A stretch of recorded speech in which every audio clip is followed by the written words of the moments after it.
And welcome back.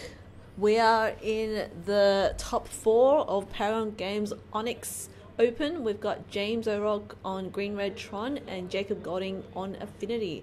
I'm Virginia and I'm with you with Ben Bradley.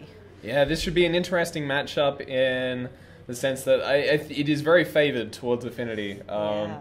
Tron is a deck which preys very heavily on fair decks, control decks, anything that can't put pressure on them early, because they really need the first 3 turns to help build up their Tron, and it looks like this Affinity is the exact opposite of that. It puts a pressure on turn 1.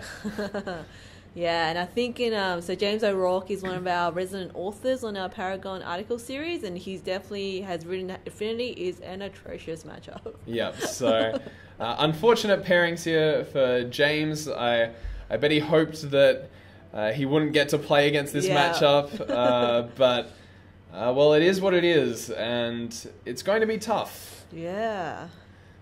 So a lot of the answers that James has, unfortunately, particularly in his main deck, either very low impact against a swarming board or not very good because they're artifact colorless creatures. So things like Ugin does almost nothing other than just bolting.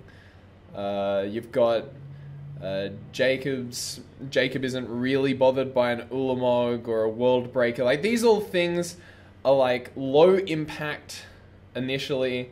Like, they'd be high impact against a fair deck, but against a deck that's already put all its creatures onto the board and is already putting pressure on, they're not actually going to deal with the problem that's presented. And unfortunately, basically what James needs is he needs to draw his Oblivion Stones and his Pyroclasms. Otherwise, he is in a lot of trouble. And the Pyroclasm are only good at a certain stage, right? Like, as soon as the artifacts get a bit too big. Yeah. It really depends on how the draw is for Affinity. Yeah. Affinity can definitely have starts and hands which fold to Pyroclasm. But if they start, like, say, Steel Overseering to make their things bigger, if their worst threats are things like their creature lands, which Pyroclasm doesn't deal with, there can be serious issues that occur. So Jacob's just doing the usual Affinity thing of play out your hand. So does he have another 1 mana or a 0 mana play? No, he doesn't. So he passed the turn. It looked like he had a Cranial Plating in hand. That's going to be very helpful. He will be able to probably play that next turn. So there's an Ulamog in hand for James. Expedition Map, a Ancient Stirrings. Ancient Stirrings will help him hopefully try to find some gas. So he was considering playing the Ancient Stirrings. He'd just drawn a card off the Prismatic Star. Just a quick shout out. Jacob wants a shout out to Dong for lending him the Affinity deck. Dong, a renowned Affinity player in the Canberra meta. Yeah, that's really great thing about Canberra is we really have a really friendly community that definitely helps each other out in times of I don't have this card. Does someone have this card I can borrow? You'll see on the Canberra Facebook page people being like, yeah, I have this card. Definitely. Well, here you go. It's a pretty helpful environment to be in. So good on Dong. Yes, good on Dong for doing that. That's great. So Expedition Map was the play by James. Hopefully finding the last piece of Tron before he gets to play his big things. Although it looks like unless he draws it naturally next turn, he won't have Tron. Doesn't look like it. It looks like he has another Tron piece he already owns in his hand, but it's kind of hard to tell given the angle. But yeah, if he's playing Expedition Map, then it means he can get his Tron pieces, but he won't be able to use that mana effectively until turn 4. So an Arcbound Ravager has been the play. So interestingly enough, Jacob has stumbled a bit on mana.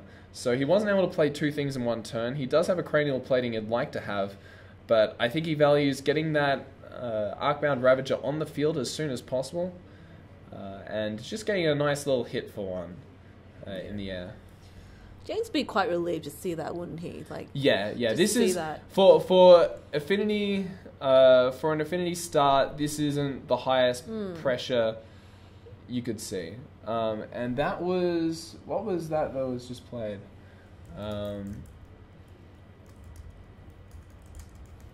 Looks big. It looks like he's got natural Tron on the field.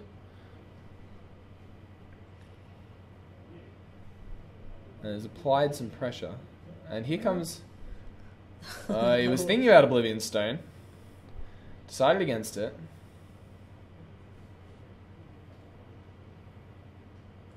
What's Jacob got? He's passed. So it's Jacob playing now. Alright, so there's a chromatic sphere on the board for James. Chromatic sphere. Yeah. Okay. I'm not used to that art. My apologies. So electing to... Now you had the mana to just play a big 3-drop. And put some pressure on. This is only 2 damage. Oh, no. Sorry. No, it's 4 damage because of the Master of the Ethereum. And 2 of which is lifelink. Although Jacob's life total, not really relevant against Tron. No. Tron, when it starts killing you, I don't think it really matters where it's at. It's just going to kill you. And... It's kind of like a ramp control inevitability deck, it's half ramp, half control. It's a little bit combo in the way the ramp works. It's a very strange deck. There's not really a deck like Tron in Modern. It's definitely, or in Magic in general, Tron is a very unique style of deck. So there's the O Stone, and it's saying goodbye, sayonara to the creatures that Jacob has. Jacob looks like he's considering doing something, but I don't know what he could do. I think he's just looking sad about the situation. He just lost a lot he invested in. Yeah. If he'd gone into a cranial plating line and he hadn't sacrificed one of his Springleaf drums, he might have been in a good situation. Oh yes, he also loses the Mox Opal because it's non-land permanence. And Mox Opal is not a land. So, still oversees the play, but this is... Despite Affinity being a bad matchup, this is looking really good. I think James has just pulled this one out. Jacob was unable to put the pressure that you normally want to see. And I think 2 swings of this Ulamog, and that'll be lights out for Jacob. You must be feeling good about this as a Tron player. Oh, my goodness. Like winning game 1 against Affinity. In one of your worst matchups possible. And look, here's the it's not even mill, it's exile, the top 20 cards of your library. He's just fanning it out, looking at all the things that he's going to miss. That is not in graveyard, that is exiled. It looks like he does his graveyard and exile differently, potentially. No? Alright, he's fixing that. Yeah, he's figuring out where it was. Yep. Alright. Fixed. Yeah, Ulamog has no chill. He just attacks. And he gets you dead. So Jacob very constricted on what he can do mana-wise. And even if Jacob decides to chump block, this mill effect is a guaranteed 3-turn kill. Very likely a 2-turn kill. Yeah. I think it's probably 3 turns just given how little card draw there is in Affinity. So... But yeah, we'll have to see what happens. So that is signaling 6 mana in float, which is that's what Tron does. It generates obscene amounts of mana. Yeah. Plays big dudes. So looking for a Ghost Quarter, just rubbing it in here. Just although that Ghost Quarter isn't actually all that good because you can't actually destroy. Unless it's sacrifice. Oh, if it's sacrifice, then yeah. Yeah, Ghost Quarter's sacrifice. Is it? Bring up the Ghost Quarter. I'm 90% sure it's... Oh, maybe... No, it is Destroy Land. Yeah, if it's Destroy Land, then it can't kill the... Destroy Land. Okay, so it can't kill the Darksteel Citadel. So, not that helpful right now, but I think it's just an embarrassment of riches at this point. Ulamog's just going to attack in. He's going to have a grand old time. Mill some more. Live the high life. I think this is going to be Jacob almost out of deck. He'd probably be able to tell what's on top of his library at the end of this. He'll be like, I have these 4 cards. I'm looking at all these things. Can Affinity deal with a resolved Ulamog? You can if you've already built up a board state Yeah. that can like kill them anyway and put pressure on. Yeah. But this is obscene. There's like at this point this is beating a dead horse. Yeah. And Jacob notices this. He's like, all right, look, I've taken enough. Let's go on to game 2. All right, let's pull up the player's sideboard. Here's James's Tron sideboard. So as Tron, he's probably want to get rid of the cards that do very little impact against what his opponent's doing. So maybe getting rid of, say, the Ugins and potentially World Breakers. World Breakers still might be fine, but I could see him siding out the World Breakers. And he'll probably keep in the Wormcoil engines and the Pyroclasms and the Oblivion Stones because those are all great to have. And everything else is just the combo of trying to get the 3 lands. So in the board, what he might want to bring in is Thragtusk. Seems great to gain life. Yeah. Obviously, the Nature's Claim of Vandalblast, they're probably in the board for this sort of matchup. Sudden Shock is probably a good consideration because it deals with the Arcbound Ravagers before they can do any effects in response. And Spellskite does some disruption to Affinity, but it's not that much. It can cause a lot of problems for Arcbound Ravager, so maybe he wants to bring that in as well. And Warping Whale is a nice removal spell. So a lot of options for James. We could see a lot of these cards come into the board. So Switching to Jacob's list. So Jacob, he doesn't have Thragtusk. He has Whip Flare is definitely not coming in because that's more as we saw for things like Merfolk and Aggro decks.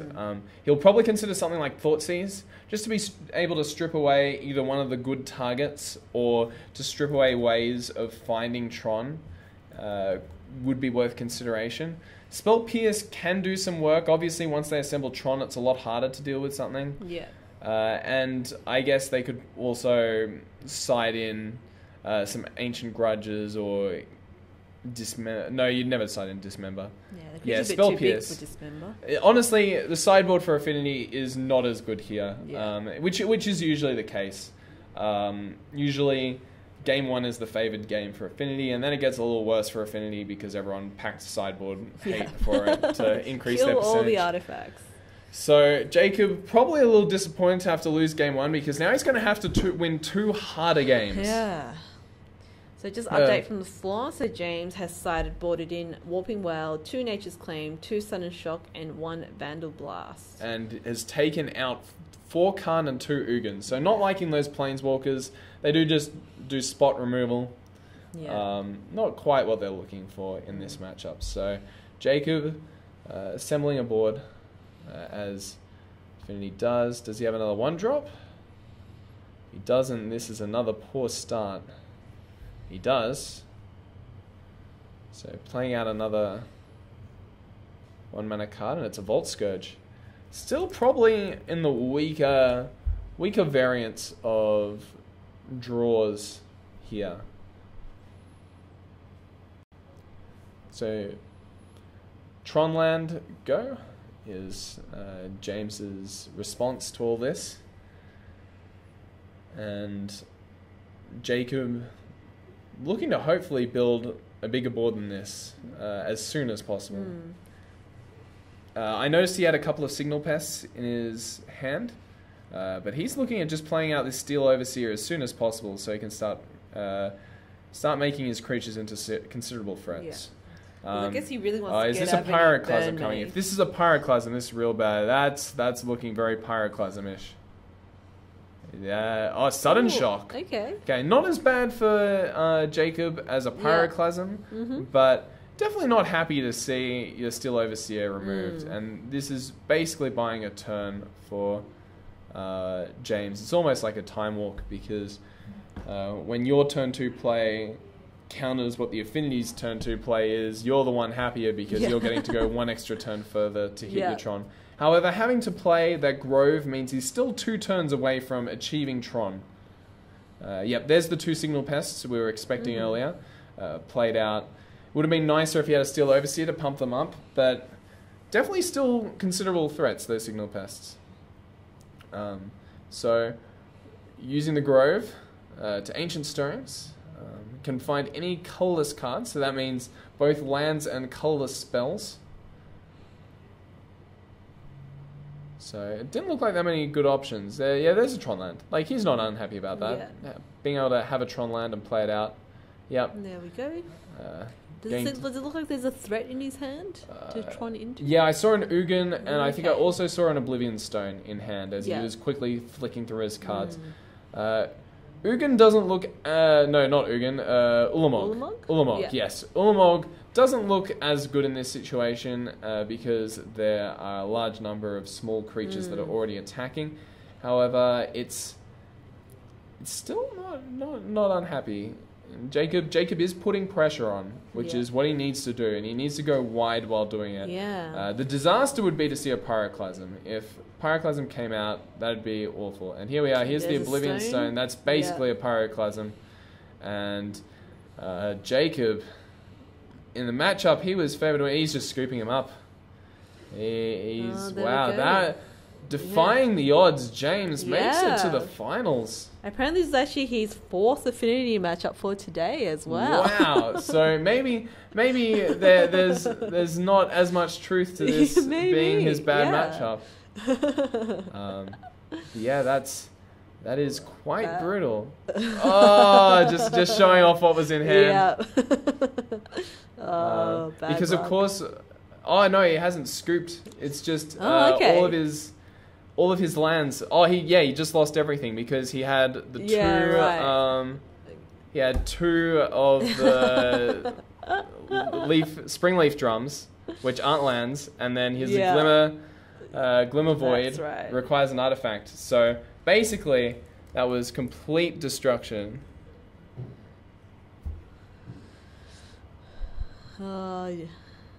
Yep. Wow. So apparently Jacob said that sudden shock was lent to James by Jacob himself. So a little bit of sadness in that regard. Jacob might be regretting that. And Worldbreaker coming in and saying, "Look, your hopes are being dashed even more. This."